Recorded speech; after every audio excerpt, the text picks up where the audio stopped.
Alhamdulillahirabbil alamin, asyhadu alla ilaha illallah wa asyhadu anna Muhammadan abduhu wa rasuluh. Allahumma shalli ala Muhammad wa ala ali Muhammad. Bapak Ibu sekalian, kita bersyukur kepada Allah atas nikmat yang Allah titipkan kepada kita. Kita memohon kepada Allah agar setiap nikmat menjadi wasilah agar kita semakin bertakwa kepada Allah, semakin dekat kepada Allah Subhanahu wa taala.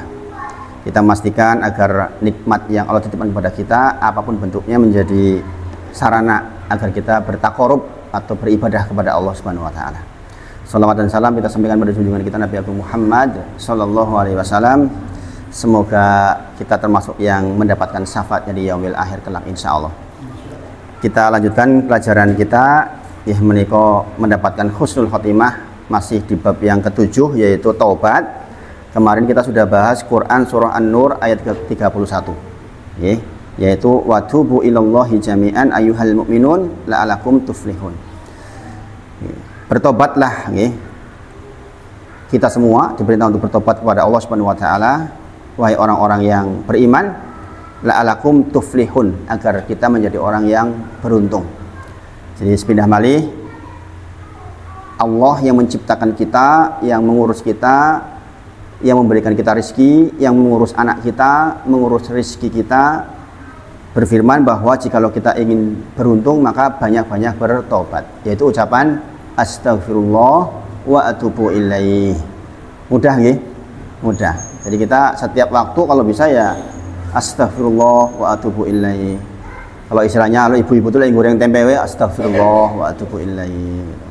Sambil membaca hafalan yang lain. Baca qul a'udzu birabbin nas, malikin nas, gitu nggih. Jadi hari-harinya tuh lisannya benar-benar hanya beribadah kepada Allah Subhanahu wa taala. Karena sehatnya lisan ini juga titipan Bapak Ibu, nggih. Jenengan saged ngendika niku titipan dari Allah Subhanahu wa taala. Bukan kan jenengan tahu ada orang yang mohon maaf ada yang bisu enggak? Ada, enggak bisa ngomong tuh ada. Nggih. Bahkan sejak lahir enggak bisa ngomong tuh ada. Ada yang bisa ngomong kemudian tiba-tiba dewasa enggak bisa ngomong tuh ada. Nggih. Ada orang yang terjatuh kemudian ada sarafnya yang kena akhirnya enggak bisa berbicara. Maka berbicara itu nikmat dari Allah. Menggerakkan lisan itu nikmat dari Allah Subhanahu wa taala. Maka pastikan lisan ini benar-benar untuk bertakwa kepada Allah Subhanahu wa taala. Di antaranya adalah astagfirullah wa atubu ilaih. Ya Allah, saya memohon ampun kepadamu ya Allah, wa atubu ilaih, dan saya bertobat kepadamu ya Allah atas dosa-dosa yang saya buat. Kita tuh banyak banget dosanya Bapak Ibu. Kalau dihitung udah murah ketung, mukeh mendosanya. Kemudian Quran surah At-Tahrim ayat 8, ya ayyuhalladzina amanu tubu ilallahi taubatan nasuha. Wahai orang-orang yang beriman, bertobatlah kepada Allah dengan taubat yang murni. Nasuhan itu murni, tenanan banget leh tobat. Benar-benar ngakuni ya Allah, saya itu ya salah ya Allah, keliru saya ya Allah, saya minta ampun kepadamu ya Allah, saya bertobat kepadamu ya Allah. Dan ini menjadi syarat kebahagiaan kehidupan di dunia dan di akhirat Bapak Ibu. Kalau ditanya apa sih yang membuat kita jadi susah? Dosa-dosa kita. Allah berfirman demikian. Apa yang membuat tiba-tiba anak kita sakit? Dosa-dosa kita. Saya kalau anak sakit itu pilih sama istri, kita punya salah apa ya Mi? Kita banyak istighfar. Tiba-tiba ban bocor, ya dosa-dosa kita. Kafarah dari Allah Subhanahu wa taala untuk kita. Jadi sebenarnya yang perlu kita takutkan itu bukan orang lain. Yang perlu kita takutkan itu diri sendiri. Kalau kita keliru, ya itulah nanti menghasilkan kafarah, menghasilkan hukuman dari Allah Subhanahu wa taala. Kita tahu di antara hukuman yang dipercepat di dunia itu hukuman karena memutus silaturahmi. Makanya jangan sampai memutus silaturahmi. Silaturahim lebih tepatnya gitu. La yadkhulul jannata qati, kata Rasulullah. Tidak masuk surga buat orang yang memutuskan tali silaturahmi. Bertengkar sama saudara kandung, apalagi bertengkar sama bapak ibunya, apalagi dengan buliknya, dengan keponakannya bertengkar, itu nggak masuk surga, kita diancam oleh Allah Subhanahu wa taala. Kemudian dikatakan salah satun la turfa'u lahum, 3 golongan yang tidak diangkat sholatnya sampai ke atas.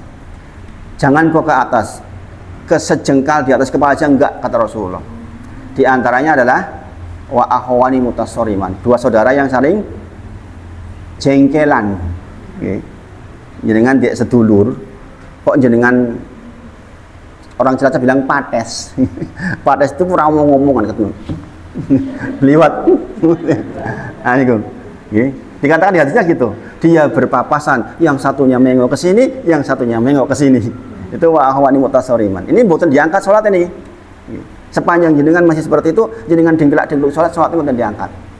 Wajib tetap salat nih orang salat dosa, ning salat yo tetap ora diangkat niku pripun coba.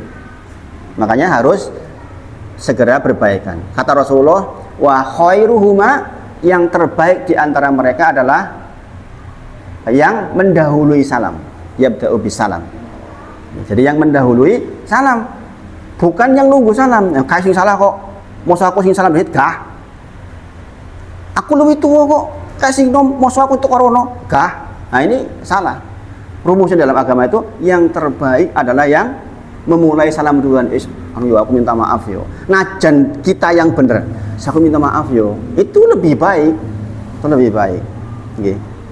Makanya kita menghiasi diri kita dengan banyak-banyak istighfar sehingga hati itu longgar, mudah memaafkan orang lain, mudah berbuat baik pada orang lain. Walaupun mungkin kita sedikit ilmu, kalau kita punya banyak istighfar, insya Allah banyak kebaikan. Ada Bapak Ibu semuanya orang yang berilmu, kesannya berilmu tinggi, tapi nggak punya adab. Itu banyak. Saya menemui seperti itu tuh berulang kali. Contoh misalnya ada orang kiai, dianggap kiai lah, di masjid, sholat, Allahu Akbar, tarawih 4 rakaat, ada yang 2 rakaat. Setelah 2 rakaat berhenti, dia berdiri. Woi, ini bocah-bocah cilik, oh rasa do berisik, woi, mending turu, woi. Pripun niku sini niku. Niku kejadian itu niku. Dianggap wong paling alim temen niku. Dianggap wong paling hebat. Ujung-ujung ngatuk kondo. Bocah cilik-cilik turu we rasa berisik. Niku pripun niku? Niku enggak punya adab namanya, itu kurang istighfar. Banyak ilmu kurang istighfar. Makanya jenengan yang sekolah enggak jauh-jauh masalah agama, mungkin hanya ngaji di tempat-tempat seperti ini, banyaklah istighfar. Astagfirullah wa atubu ilaihi. Nanti hati akan dipandu oleh Allah Subhanahu wa taala. Kemudian kemarin sudah disampaikan juga untuk siapa tobat ini, untuk semua orang. Mau dia kiai, mau dia orang hebat, mau dia profesor, mau dia guru besar, semuanya tertuju untuk banyak-banyak bertobat kepada Allah Subhanahu wa taala. Betul mireng nggih?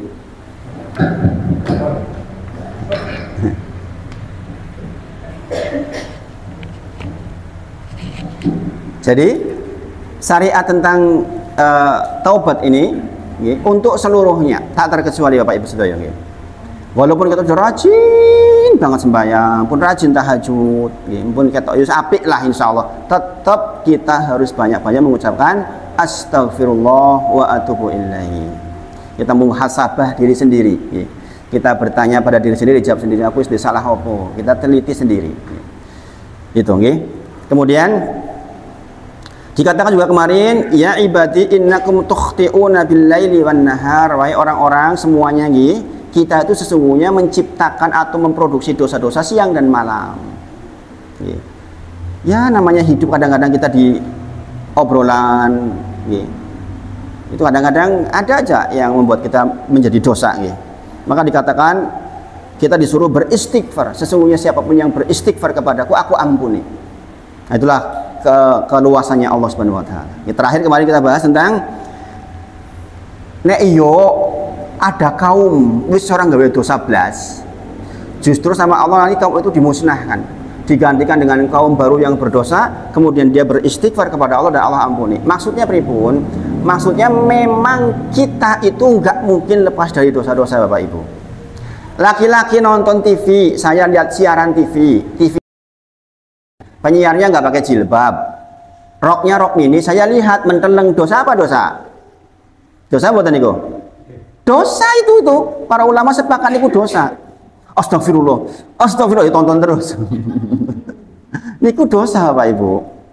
Makanya dosa itu banyak banget kita produksi. Kita lewat di jalan, kita melihat yang bukan menjadi hak kita dilihat, itu dosa Bapak Ibu. Kita ngomongin orang kadang-kadang yang namanya orang ngomongin orang itu karena nggak enak sama orang, bertiga, yang dua lagi ngomongin orang, kita kok bu, ngono ku ibu, niku termasuk dosa gede niku. Itu loh si itu begini-begini. Kita enggak, kita di sini nih, kita di sini. Ada orang ngomongin, terus ditengok. Ini kumpul hibah nih. Termasuk dosa besar. Kadang-kadang kan karena enggak enak. Lah aku nih orang melu ngegongi yo, kepiye yo, misalnya. Itu dosa besar. Maka kita bertobat kepada Allah Subhanahu wa taala. Kemudian dikatakan juga nih Bapak Ibu semuanya, kalau jenengan bertemu orang yang mungkin belum rajin sholat, masih banyak keliru-keliru, tetap diberi harapan bahwa Allah itu pengampunannya sangat luas. Kata Allah dalam Quran surah Az-Zumar ayat ke-53, surah ke-39 ayat ke-53, Qul ya ibadiyalladzina asrafu ala anfusihim. Dikatakan kepada orang-orang yang, wahai hamba yang masih banyak berbuat dosa. Israf niku dosa niku akeh men. Ya wis ngomongin wong, ya wis ora tau sedekah, ya wis pecicilan, ya wis mabukan sebagainya niku. Dikatakan di sini tetap disuruh la taqnatu min rahmatillah. Jangan berputus asa dari rahmat Allah. Gitu. Terus makanya wingi cerita nggih, ada seorang yang membunuh 100 orang pun jangan berputus asa dari rahmat Allah. Tetap diampuni. Innallaha yaghfiru dzunuba jami'an. Ketahuilah Allah itu mengampuni dosa seluruhnya. Innahu huwal ghafurur rahim. Dialah Allah yang Maha Pengampun dan Maha Penyayang. Pokoknya anggresi urip, pokoknya istighfar, astagfirullah wa atubu ilaih. Ampun, mandek istighfar. Okay. Kemudian kisah tentang orang yang membunuh 99 orang ini menurut saya menakjubkan. Bayangkan ada orang mati niku 99 wong niku pripun. Jadi kebayang betul dosanya kaya napa niku. Datang dia ke orang ahli ibadah. Bukan orang ahli ilmu nih, orang ahli ibadah. Rajin, sholat, rajin macam-macam tapi nggak punya ilmu. Ditakoni, menurutmu aku diampuni ora yo? Mateni wong 99 orang. Kata dia, lah 99 wong. Aku sing ibadah kaya ngene belum tentu diampuni lho. Kowe 99 orang. Oh yo wis nek ora pateni sen wis. Digenepke tadi 100. Orang ini nih, orang yang ahli ibadah. Akhirnya kemudian dia nyari lagi orang yang berilmu. Ketemulah orang yang berilmu. Ini bedanya orang ahli ibadah dengan ahli ilmu itu beda Bapak Ibu. Derajatnya di sisi Allah. Orang ahli ilmu itu mengetahui dengan ibadahnya. Ketika ditanya, pripun pendapatnya jenengan? Saya sudah membunuh 100 orang. Menurut jenengan, kinten-kinten ada kesempatan buatan saya diampuni oleh Allah? Jawaban dia, oh diampuni.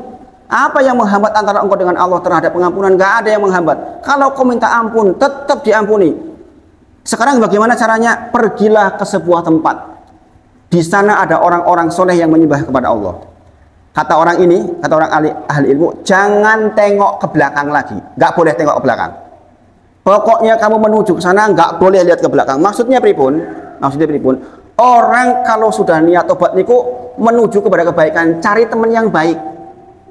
Ojo balik meneh karo konco sing lawas. Nek balik konco lawas mabukan mabuk meneh. Makanya perintahnya pokoknya ke sana jangan tengok. Perintahnya begitu. Dan ini akan diantara cara kita bertobat kepada Allah. Tobat saka mabukan, isi koncoan karo mabukan, ya mabuk meneh. Gila apa nggih? Lah ngopo to kowe ora mabuk? Pisan-pisan meneh lah. Sithik. Nah, terus lagi nanti. Makanya perintahnya ke depan, jangan tengok ke belakang. Ketika berjalan di tengah-tengah antara jarak yang dituju dengan yang ditinggalkan itu mati orang ini, meninggal dunia. Maka malaikat rahmat dan malaikat adab berebut. Iki nggekku, iki wongi pecicilan mateni wong 100, iki neraka jahanam nih. Tapi malaikat rahmat mengatakan, iki nggekku, wong dek iki wis arep dadi wong apik. Malaikat adab mengatakan, nila dek ora ngopo-ngopo. Wis saiki takon karo yang tahu saja. Akhirnya Allah kirimkan seorang malaikat dalam bentuk manusia. Kon ngukur jarak niku. Jaraknya antara tempat yang dituju dengan jarak yang tempat ditinggalkan mana lebih dekat? Jangan tahu nggak? Allah perintahkan kepada bumi. Bumi yang dituju mendekatlah, mengkeret oleh Gusti Allah. Akhirnya pas diukur cerak kalau sing tempat yang dituju. Gara-gara cerak kali tempat yang dituju, akhirnya dia masuk surganya Allah Subhanahu wa taala. Belum ngapa-ngapain, Bapak Ibu. Bayangin. Makanya niat baik itu penting. Niat ngaji, niat rajin ngaji, kepoksone tekan mati urung pinter insya Allah pun dianggap iso niku lho. Hebatnya niat niku niku niku. Temen iki lak enten kajian setiap Jumat pagi niki, temen iki niki. Jenengan niat, ya Allah saya niat lah ya Allah akan ngaji. Sing jenenge ngaji niku mboten langsung paham mboten napa-napa. Ning jenengan niat ngaji kados tiyang niku wae lho. Mpun melampah, mpun nglakoni. Allah tuh nggak tuntut lebih dari kemampuan kita. Ustaz, aku ngaji wis ping 100 ning yo ono sing mlebu kene mlebu metu kene. Ora apa-apa. Istri saya tuh ngajar tahsin Bapak Ibu. Orang udah tua-tua udah pada potol giginya. Orang ngomong ro yo angel banget. Dot ora metu-metu. Yang seperti itu nggak apa-apa, diampuni. Dikon ngomong sak tak abata sak aba tak uangnya subhanallah. Pertemuan pisping 10 tetap raiso ya diampuni yang seperti itu Bapak Ibu. Yang penting niatnya tadi itu loh. Jenengan sudah berjalan nampun tengok ke belakang lah aku ketahui secara bakal iso Kristus ben lah rasa sinuk. Nah ini salah, bukan bentuk taubat kepada Allah Subhanahu wa taala. Dari peserta ngaji istri saya itu ada sekitar sekarang 85 orang sekitar situ. Banyak yang sudah 65 tahun. Ada yang ngomong sangel men. Sode. Wah, subhanallah. Ini yang seperti itu dihargai oleh Allah, insya Allah Bapak Ibu. Sing penting jenengan nanti pas itu dalam kondisi sedang seperti itu loh, sedang beribadah, sedang berusaha niku. Niku yang akan jenengan mendapatkan pengampunan dari Allah Subhanahu wa taala. Itu dihargai betul oleh Allah Subhanahu wa taala. Jadi dari kisah itu kita belajar bahwa yang penting kita berusaha dan jangan tengok ke belakang. Makanya kalau jenengan punya suami wis rajin, ojo kon kekoncoan meneh karo koncone sing memang males niku penting. Empun sepuh sudah 55 tahun isi dijak dolan-dolan wae, dijak muter-muter lah kepripun ibu-ibu. Engko lagi sepedaan muter-muter tabrak mati niku pripun? Sering toh niku. Yang sepuh tahu kecelakaan meninggal. Wah sering banget nih. Harusnya orang tua itu lebih mendekat kepada Allah. Duwe konco yuk yang masjid, yuk ngaji, mung karek sithik uripe awake dhewe. Ane pun swidak niku nggih pun sithik men. Gini apa nggih? Gelem ora gelem karek sithik niku. 70 waduh 70 pun lewat niku, pun lewat. Saya saja yang sekarang 48. Niku pun rumaos. Ibu saya dulu 64 tahun. Pak D saya itu kurang genep 50. Kebanyakan Pak D saya itu umurnya 44, 46, pulau niku 48 pun bonus nih. Saya anggap sudah bonus karena Pak D saya rata-rata 44, 45 udah sedo. Kepala KUA 46 tahun sedo. Jadi saya merasa ya tinggal sebentar. Nek sing 40 wis kroso sithik saya meneng jenengan yang 55, 56 ayo pun langkung caket to niku. Gini apa nggih? Sebentar lagi kita digali kuburan kita, melepet. Lah kita nggak bertobat kepada Allah mau apa? Kemudian,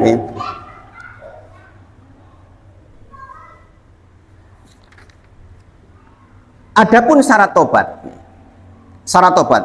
Yang pertama, jenengan dianggap tobatan nasuha ya ayyuhalladzina amanu tubu ilallah taubatan nasuha. Yang pertama adalah meninggalkan perbuatan dosa itu. Meninggalkan. Jenengan gibah tak tinggal ke. Syarat tobat. Bukan syarat tobat tidak mengulangi lagi. Wis ninggal ke kok kadang-kadang kepleset ulangi meneh, tobat meneh. Paham ya? Tapi kita berusaha meninggalkan. Kemudian menyesal telah melakukan dosa itu. Nyesal. Ya Allah, kok ya aku mau kok kondo seru ngangkat suara kalau bojoku yo. Pak sampean ki Pak kurang ajar. Subhanallah. Nyesel aja. Ora nyesel. Aku sih bener kok. Nyet iki memang kudu dikondoni koyo ngono. Nah, ini masalah. Ini bukan tobat namanya. Nggih. Ketika jenengan menyesal, ya Allah, kok ya saya begitu toh. Manusiawi Bapak Ibu nggih. Kadang-kadang kita salah gini apa nggih? Sing penting nyesel. Ojo salah nih terus ngopeni salah. Salah yo nyesel ya Allah saya salah ya Allah. Itu namanya syarat tobat. Bapak Ibu semuanya nggih. Perkara keulang meneh cerita lain, tobat lagi. Tapi tekadnya tidak mengulangi. Aku niat ya Allah.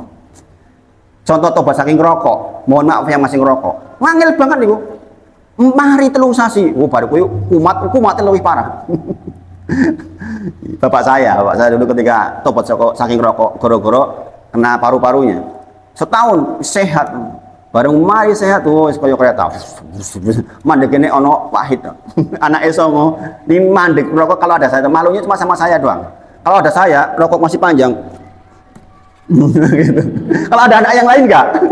Kalau saya datang langsung diusek-usek gitu.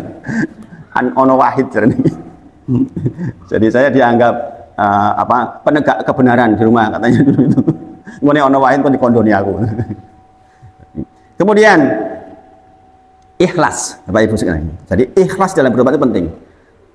Jangan langsung mendegel. Jangan, ikhlas. Betul-betul ikhlas. Jangan aku jangan kayak gitu. Ikhlas betul. Kemudian meminta halal, ini penting, meminta halal dari hak yang dizalimi. Tobatnya orang yang mencuri, maka dia harus menghalalkan, yaitu mengembalikan yang dicuri. Gitu. Dan yang dicuri nih, benar kurang ngerti sopoy, buneng di. Nah, kalau seperti itu maka jenengan harus bersedekah atas nama orang yang dicuri ini, kita nggak tahu siapa, sejumlah uang itu. Jadi belum dikatakan tobat kalau jenengan mengambil hak orang lain kok jenengan belum mengembalikan, belum tobat. Makanya ghibah itu bahaya banget. Tobat dari ghibah itu jenengan minta ampun. Kalau orang yang dighibahi kok tahu, jenengan harus minta maaf ke dia dan jenengan harus membaik-baikan namanya di tempat yang jenengan dulu ghibah. Itu seperti itu tobatnya. Apa toh? Nek mboten pahala yang jenengan dikirim maring wong kuwi. Sapa? Dosane wong kuwi kirim ke kita. Oh subhanallah. Iku lho, Busri ki lho, senengane ki cerewete pol-pol. Saat itu langsung nih pahalane jenengan sering dikirim mriko. Dosane dhewe kirim ke kita. Subhanallah. Kapan dikembalikan? Ketika kita bertobat kepada Allah, kemudian kita minta maaf sama dia, kemudian kita kembalikan nama baiknya. Itu baru namanya tobat. Mari katakan di sini harus dihalalkan. Makanya kalau jenengan punya salah kepada orang lain mau meninggal, bilang, tolong telepon, saya minta maaf. Dulu saya pernah ngomongin dan lain sebagainya. Itu penting. Nah itu di antara syarat tobat, masih ada beberapa lagi, kita lanjutkan besok insya Allah. Mudah-mudahan bermanfaat, mudah-mudahan bisa praktekkan dengan astagfirullah wa atubu ilaih. Astagfirullah wa atubu ilaih. Diperbanyak insya Allah. Mudah-mudahan bermanfaat. Kita tutup dengan kafaratul majelis. Subhanakallahumma wa bihamdika asyhadu alla ilaha illa anta astaghfiruka wa atubu ilaik. Wa akhiru da'wana alhamdulillahirabbil alamin. Assalamualaikum warahmatullahi wabarakatuh.